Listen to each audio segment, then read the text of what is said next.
vêm e vão. Os meses vão e vêm, vêm e vão. Mês de março foi embora. Parece que não, mas nós já estamos no mês 4. E eu quero dizer para você que no mês 3 não faltou nada para você. Não faltou alimento, não faltou vestuário, transporte, moradia, medicamentos, medicina. Se você não sabe, você faz parte talvez de um grupo seleto de seres humanos, por volta de 1-2% dentro da população mundial, que teve isso no mês de março. E você, mês a mês, tem sido provido pelo Senhor. Nós glorificamos porque sabemos que nós não merecemos e mesmo assim o Senhor nos concede. E aí as lutas vêm, as dificuldades vêm, e o inimigo intenta contra nós, a nossa carne intenta contra nós, e mesmo assim nós estamos aqui. Mais um mês se iniciando.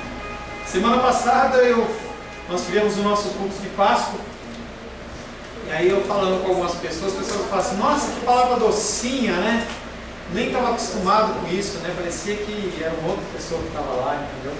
Vamos tentar retomar de novo uma palavra mais dura, entendeu? Não quero deixar ninguém triste em relação a esse tipo de brincadeira, tá? Glórias a Deus. Semana retrasada, nós estivemos meditando sobre o tema Conhecendo Jesus para adorar a Deus. Você não tem como conhecer o Senhor sem conhecer Jesus. Os samaritanos adoravam o que não conheciam. Os judeus conheciam a Deus, mas adoravam a Ele de um coração vazio, de uma forma religiosa, de uma forma praticamente superficial. O versículo que nós ficamos a semana retrasada foi João 4:23, que diz: mas vem a hora e já chegou, em que os verdadeiros adoradores adorarão o Pai em espírito e em verdade, porque são esses que o Pai procura. Muitos religiosos, mesmo hoje em dia, adoram um Deus que eles não conhecem. Eles cantam louvores a Deus, têm expressões de dança, expressões teatrais, uma série de expressões, mas se você for ver na vida da pessoa, ela não conhece verdadeiramente a Deus. As pessoas cumprem procedimentos, até são fiéis na frequência da igreja, ministerialmente ou com dízimos e ofertas, mas seus corações eles se encontram longe, longe do nosso Criador. Tudo é feito de maneira mecânica e com a motivação errada.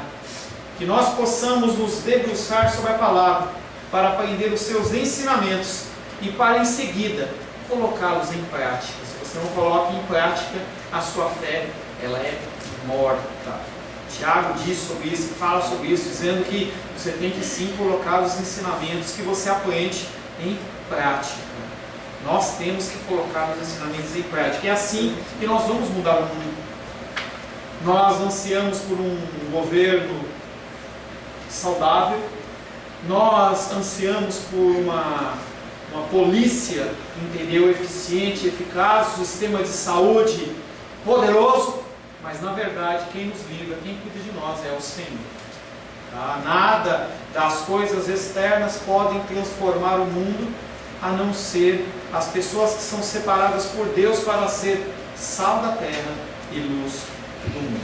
A palavra de Deus tem como título no dia de hoje, Jesus, o Messias esperado.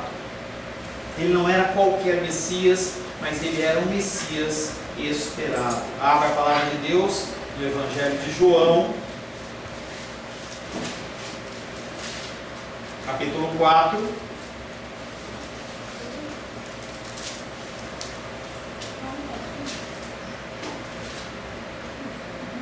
Nós vamos ler do verso 19 em diante. Antes de ler, faço para você um breve apanhado desse texto que nós já lemos várias vezes. Jesus Cristo ele tinha saído da região de Jerusalém e ele estava indo para pregar a palavra. E ele tinha que passar na região de Samaria. E aí ele manda os seus discípulos irem comprar comida. E aqueles homens, 11 homens, 12 homens vão comprar comida. Imagina a bagunça que foi. Não era um extra, não era um Carrefour, mas 12 homens foram comprar comida. E aí Jesus Cristo vê aquela mulher chegando na beira do poço para pegar água, ele se senta, olha para ela e fala assim: estou com sede, quero água, me dá água.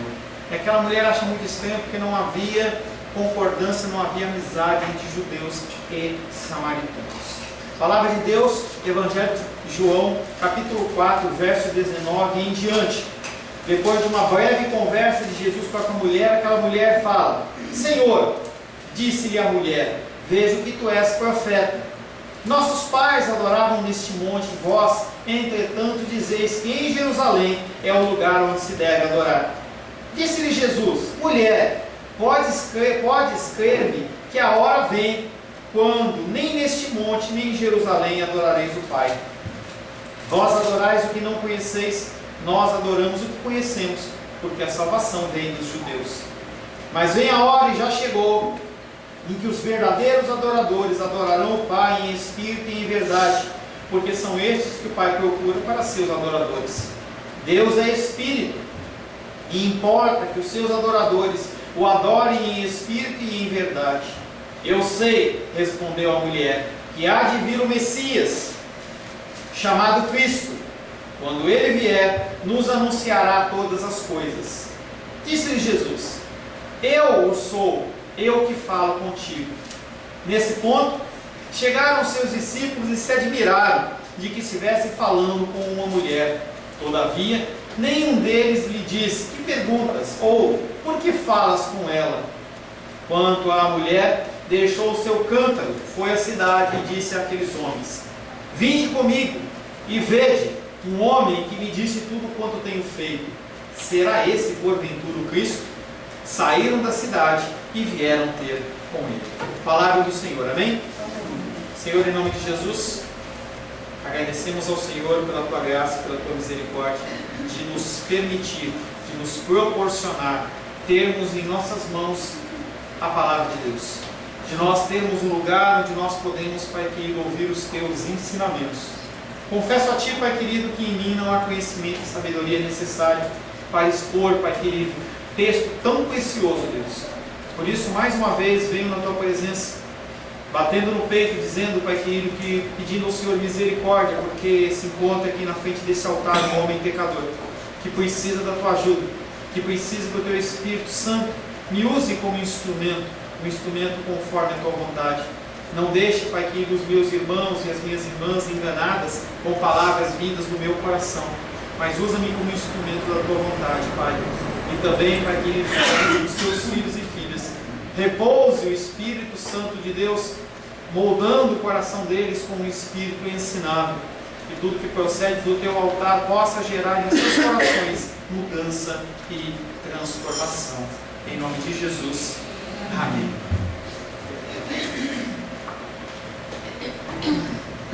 Esse texto que nós lemos, em especial a partir do verso 25, que é o nosso tema de meditação de hoje, ele mostra uma autorrevelação explícita de Jesus. Até então, Jesus, na continuidade do Evangelho de João, ele não se coloca dizendo: ó, eu sou. E quando ele fala eu sou, talvez você passe correndo por um texto como esse, mas você tem que entender que quando ele fala eu sou, ele está dizendo a figura divina de Deus. Da mesma maneira que Moisés, quando ele estava conversando com aquela manifestação divina de Deus, chamada teofania, que é uma manifestação de Deus na terra, e ele se manifesta naquela sarça ardente, e Moisés começa um diálogo com Deus e começa a falar: com quem eu vou dizer que está me enviando? Quem é? E aí o Senhor fala assim: diz para eles que o eu sou está mandando você. E aí Jesus Cristo, ele vai se apresentar àquela mulher lá no verso 26, dizendo: sou eu sou. Tem um peso, tem uma importância essa frase.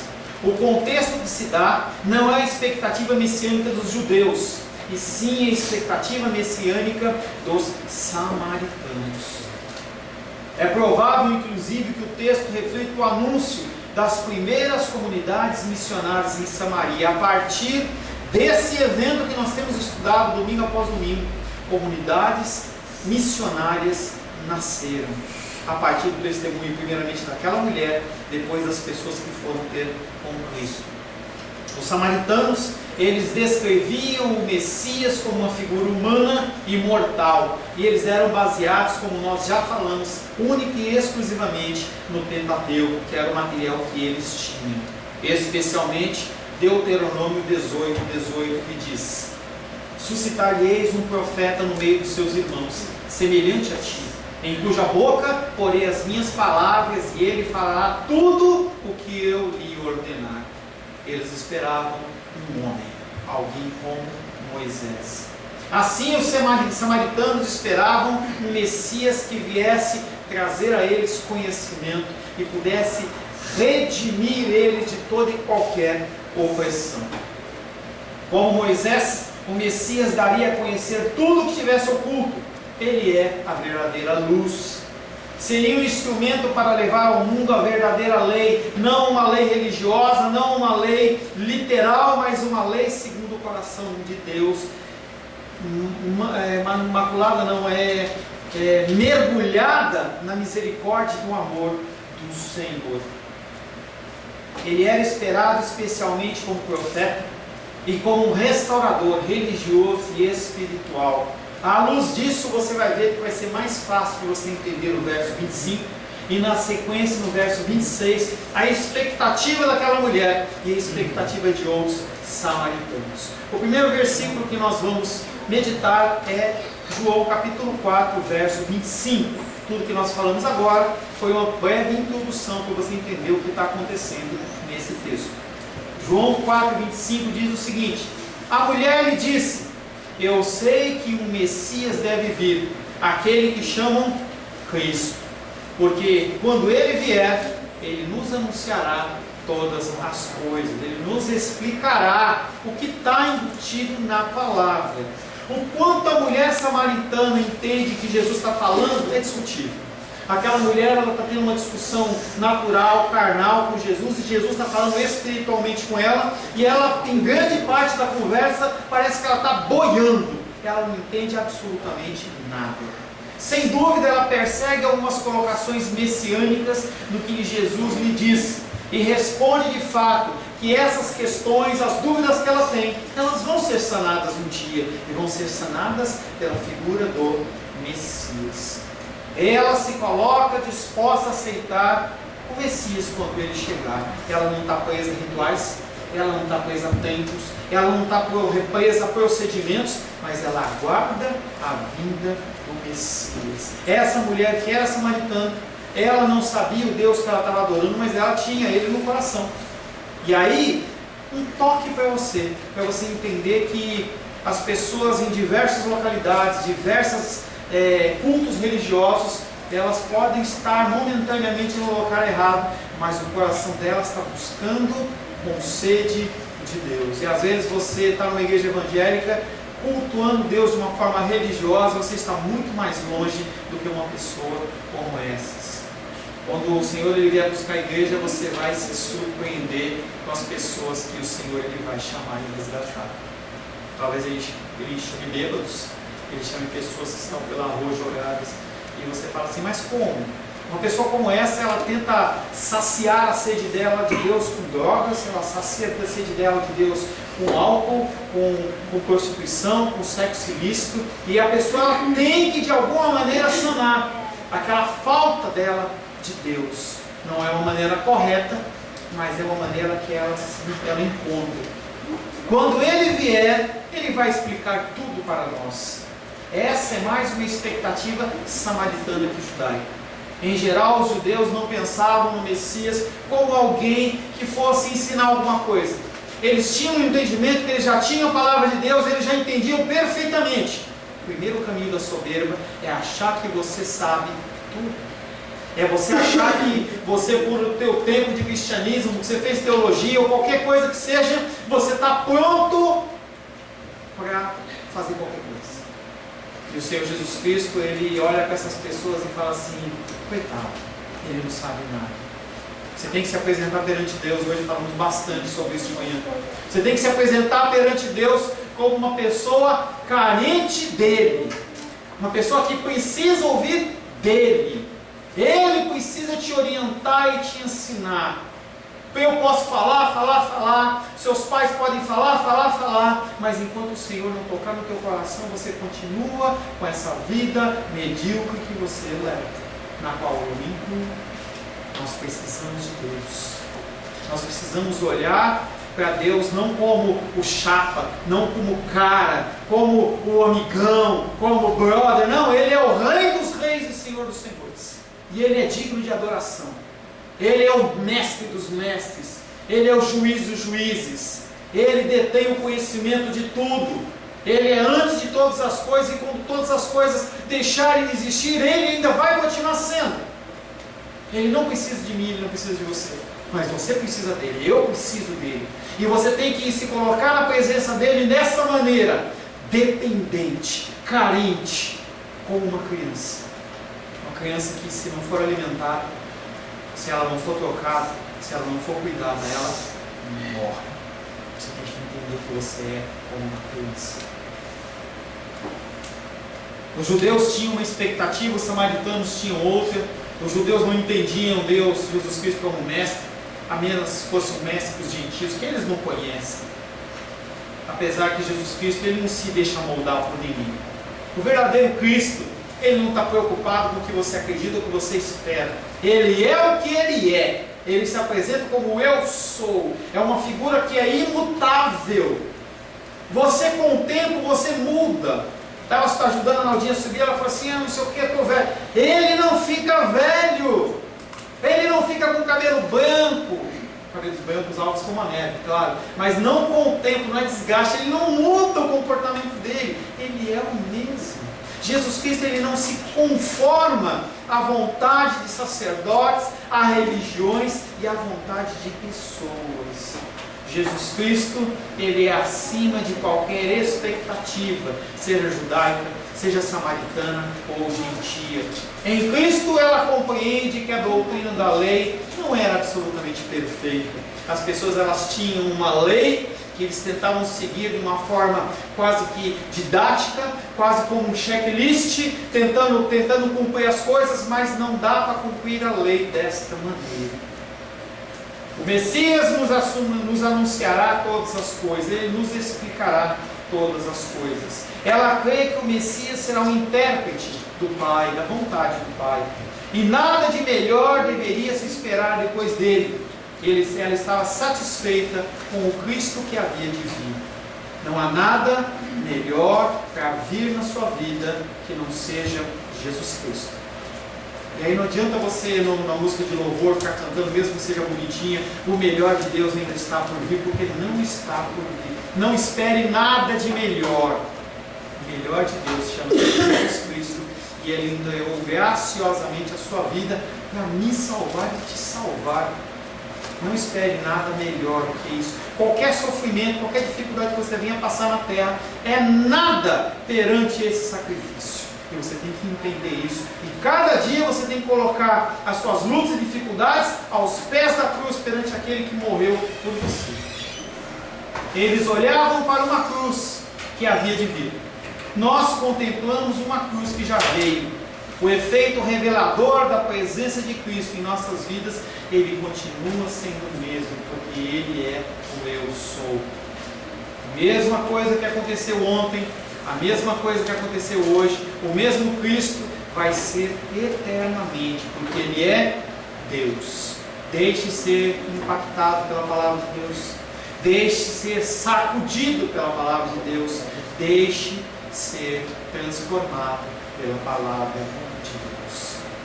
João 4, 26, Jesus Cristo responde. Disse-lhe Jesus, sou eu que falo contigo. Você consegue imaginar aquela cena perante aquela mulher, em que o Filho do Homem, pela primeira vez, ele se identifica como Deus? Imagina o impacto espiritual que teve naquele lugar. Talvez o impacto de 1000 bombas atômicas não seria como aquela frase daquele homem. Eu sou, eu que falo contigo.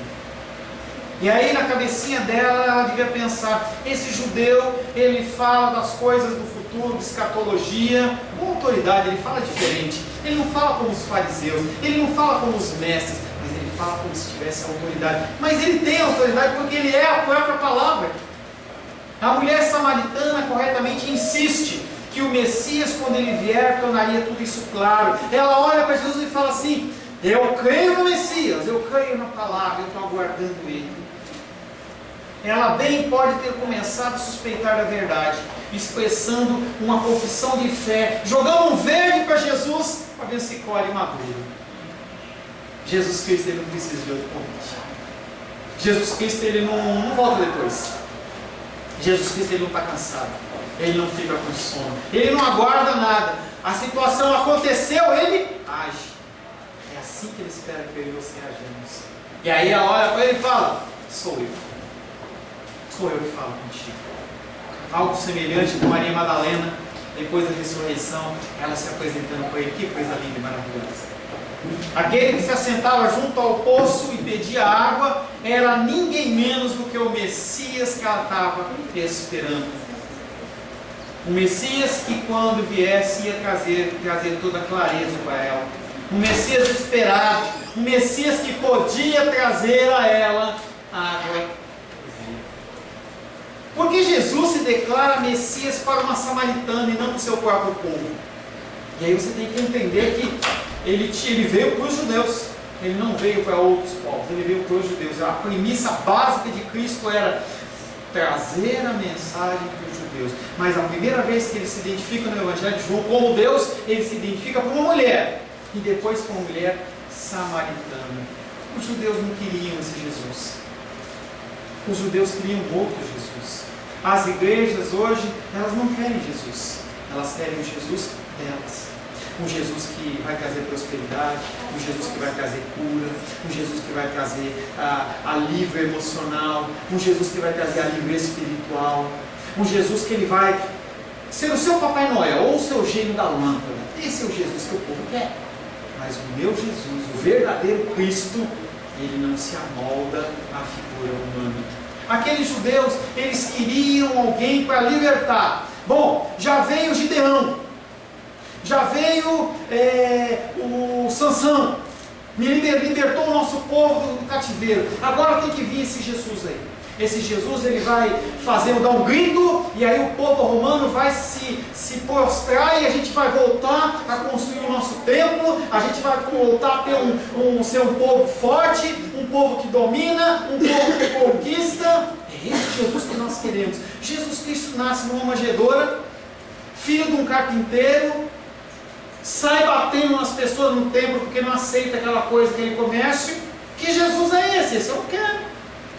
Jesus Cristo não pode falar abertamente, porque aquelas pessoas são religiosas. Os judeus que estão ali na liderança, eles são religiosos. O que eles esperam é um Jesus que seja um Jesus político e um Jesus militar. 2 versos para te comprovar isso. João 6,15 diz: sabendo, pois, Jesus que estavam para vir com o intuito de arrebatá-lo para o proclamarem rei, retirou-se novamente sozinho para o monte. Após uma multiplicação de pães, aqueles homens falam assim: vamos fazer esse homem rei. E Jesus Cristo sabia que não era a hora dele, sabia que o intuito daqueles homens era gerar um rei político, talvez depor uma liderança. Não era o objetivo de Jesus. João 10:24. Rodearam-no, pois, os judeus e interpelaram: até quando nos deixarás a mente em suspenso? Se tu és o Cristo, dize-o francamente. Se você é o Cristo, fala para a gente. A gente precisa ser liberto desse governo romano. A gente quer mandar de novo. A gente quer ser um povo que as pessoas olhem e falam assim: uau! Mas esse Jesus não está para isso. Por isso é muito mais fácil Jesus falar para uma mulher samaritana do que falar para um sacerdote. João capítulo 8, verso 38 e 39 diz: o homem de que tinham saído os demônios rogou-lhes que o deixasse estar com ele. Jesus, porém, o despediu, dizendo: volta para casa e conta aos teus tudo que Deus fez por ti. Então foi ele anunciando por toda a cidade todas as coisas que Jesus tinha feito. Olha como é diferente. Jesus Cristo, quando Ele cura, quando Ele expulsa o demônio, quando Ele sara um judeu, Ele fala: não vá para o sacerdote, não fala que fui eu, porque Ele não pode ser feito rei segundo o que os judeus querem.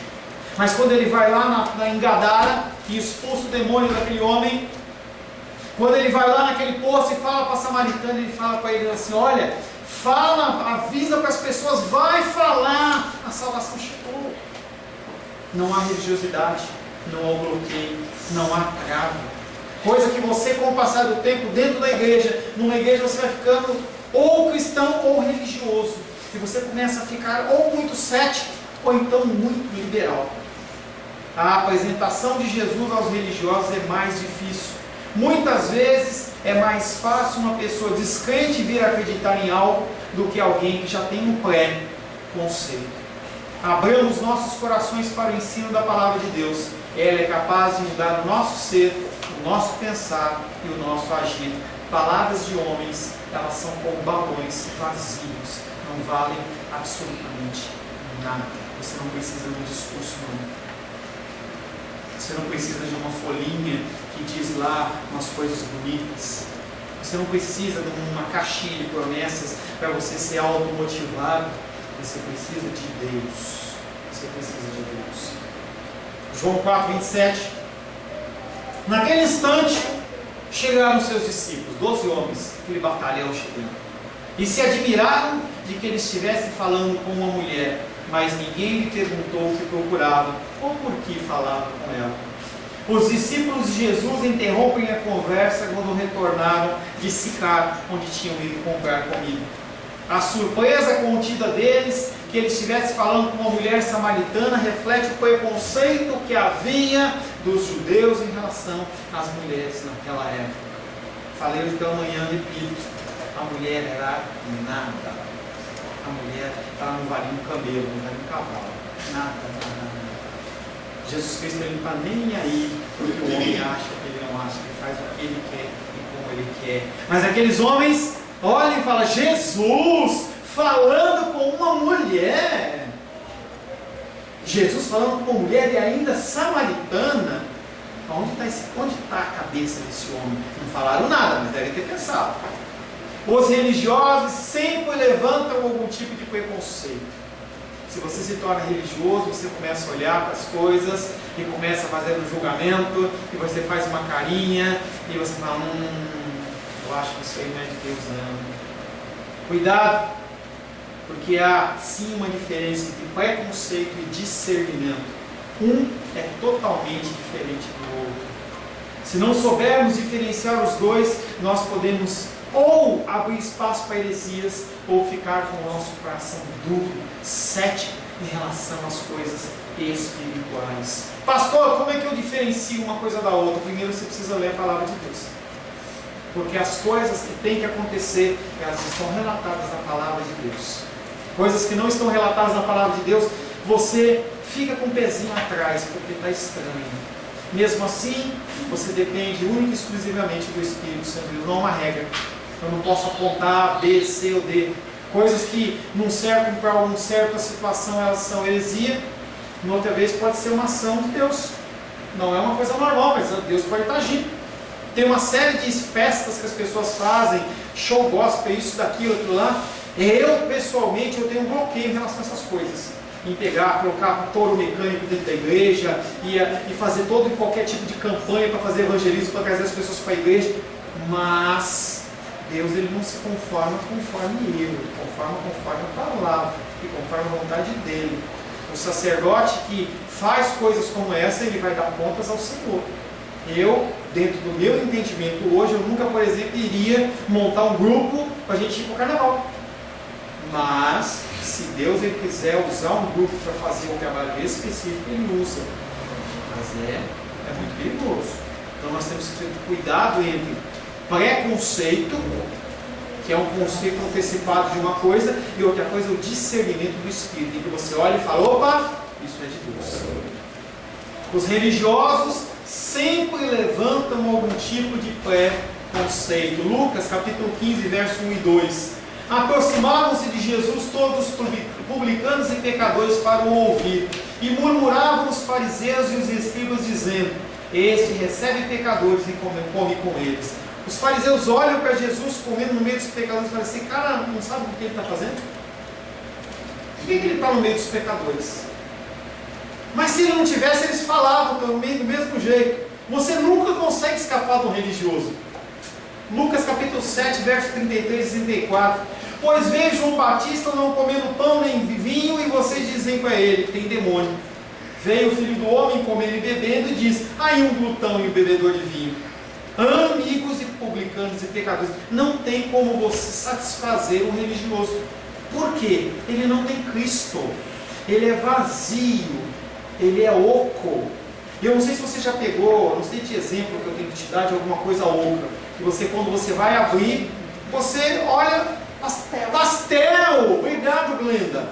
Você vai na feira com aquela fome e você pega aquele pastelzão desse tamanho, que eles conseguem colocar até um ovo dentro, mas o meu não tem, tá? É aquele pastelzão, você vai comer, quando você morde achando que está cheio de recheio, você recebe aquele bafão quente na cara. Vazio. O religioso, ele é vazio.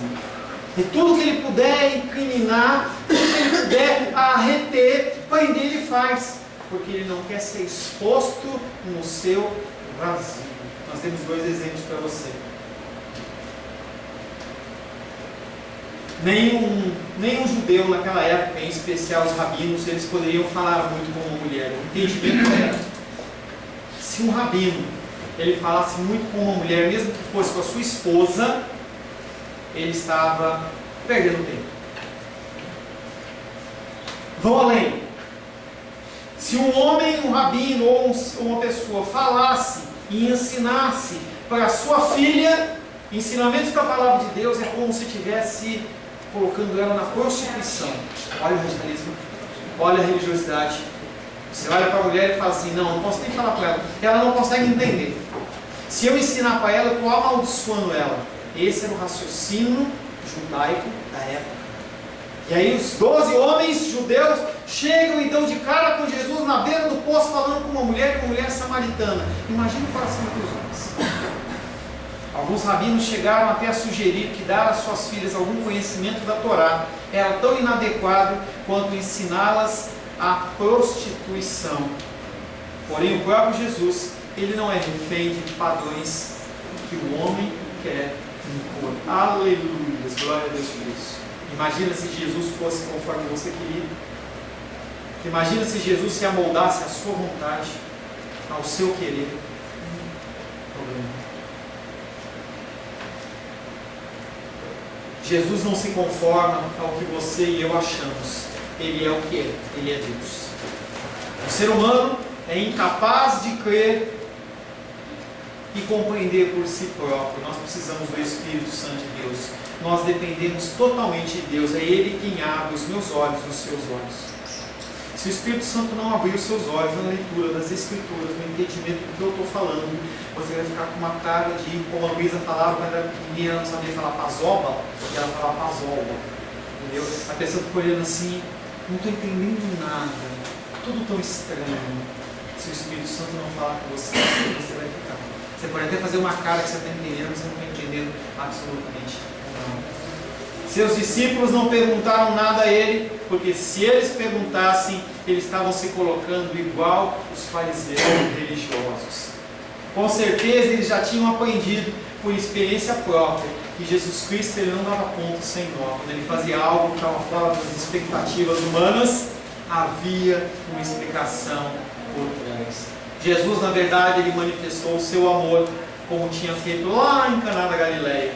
Lá em Caná, ele transformava em vinho e proporcionou uma cena linda e maravilhosa de casamento, tanto um casamento físico, fazendo comparação com um casamento espiritual. E agora, perante essa mulher, ele demonstra o amor dele, apresentando para ela a água viva. Mesma coisa que ele falou para Nicodemos: você precisa nascer da água e do Espírito, que é o que ele estava falando.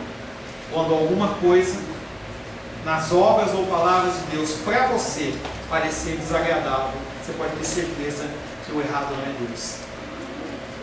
Nós não devemos deixar que os nossos impulsos nos levem a murmurar, e sim fechar a boca. Que nem os discípulos fizeram. Fecha a sua boca, observa, medita, busca de Deus a revelação, porque Ele é aquele que traz luz a todas as coisas, até que o entendimento que está oculto nos seja revelado. Quando você tem esse tipo de procedimento, a coisa aconteceu, você para, ora, medita e fica em silêncio. Isso chama-se temor do Senhor. Feche seus olhos. Senhor Deus, nós louvamos, adoramos e bendizemos mais uma vez o teu santo nome. O Senhor é aquele que veio para nos trazer luz. O Senhor é a própria luz. O Senhor é aquele que veio nos trazer a palavra. O Senhor é a própria palavra. Nós precisamos de Ti, Pai. Precisamos que o Senhor nos guie nos caminhos, nas decisões, nos pensamentos, nas ações. Precisamos que o Senhor nos leve ao fim de cada dia a um autoexame, meditando, Pai querido, na nossa vida, no nosso comportamento, mediante e conforme a palavra do Senhor. Nós precisamos do Senhor, Pai. Como o Teu Filho fala nas orações, não nos lance fora da Tua presença. Nós precisamos do Senhor. Nesta noite de Santa Ceia, Pai, nos leva ao arrependimento. Em nome de Jesus. Amém. Glória a Deus. A paz seja convosco. Meu nome é Paulo César. Eu sou pastor da Igreja Cristã Semente de Vida, aqui em Brasília, Distrito Federal. Me alegro que a palavra tenha te alcançado. A palavra faz isso. Ela alcança as pessoas aonde quer que elas estejam. E você foi agraciado com esta palavra. Não que eu tenha nada especial a te dizer. A palavra ela é suficiente e ela usa quem ela quer. E eu me alegro por ter sido um canal para poder te abençoar. Mas eu quero te dizer que não basta você ser um ouvinte. Não basta ser uma pessoa que se alegra quando você ouve a palavra de Deus. A vida ela é feita de decisões. Se você está ouvindo esta palavra hoje, eu creio que o Espírito Santo tem um propósito especial com você. Muito mais do que prosperidade, muito mais do que uma cura física, uma cura emocional ou espiritual, Ele quer te alcançar para a vida eterna. Nós investimos nosso tempo, nós investimos as nossas forças em coisas terrenas, mas o Senhor Ele tem muito mais a oferecer. Ele tem sim para você a cura, Ele tem sim para você a prosperidade, mas Ele tem muito mais que isso. Submeta-se a um Deus que Ele é capaz de mudar e transformar a sua vida por completo. Creio que o Espírito Santo é capaz de tocar o teu coração. Quero pedir que você curve a sua cabeça. Senhor, em nome de Jesus, coloco na tua presença essa vida que ouve esta ministração, que ouve esta palavra. Pai, eu não tenho capacitação nenhuma, mas o teu Espírito Ele é capaz sim de tocar nesta vida, gerar nela mudança, transformação, arrependimento, e que ela possa simplesmente bater no peito, convencendo-se que é pecadora e que precisa de um Deus salvador. Não há um caminho a ti, meu Deus, que não seja através de Cristo. E eu lhe peço, Pai querido, que você alcance essa vida e ele possa sim tomar uma decisão pessoal pelo Senhor, em nome de Jesus. Amém. Amém, meu querido. Amém, minha querida. Fico contente que você esteja ouvindo essa ministração até o fim. E peço que você não se limite a ouvir os cultos pela internet. Você procure perto da sua casa uma igreja, um lugar que proclame a palavra do Senhor. Eu oro para que o Espírito Santo te direcione nessa busca, porque muita coisa tem sido oferecida que não é o Evangelho. Eu abençoo a sua vida em nome de Jesus. Amém.